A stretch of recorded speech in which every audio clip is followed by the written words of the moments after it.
Mbong zang yêu miền coi nhiêu xiên diệu, chim chiều diệu ye liu giang thiên, chân chân tao cao diệu quang hệ, thao chiếu chịu thông hiếu mãi bình ổn.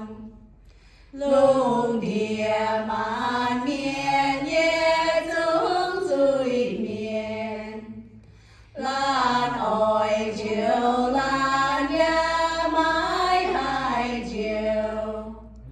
Cùng mãi Yesu chiều dưới miền, miền trong ta diệu mãi ta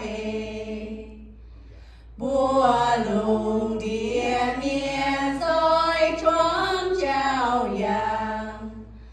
Yesu tung trao khen dưới miền chia tay. Cam diên yun dây hai ni phan.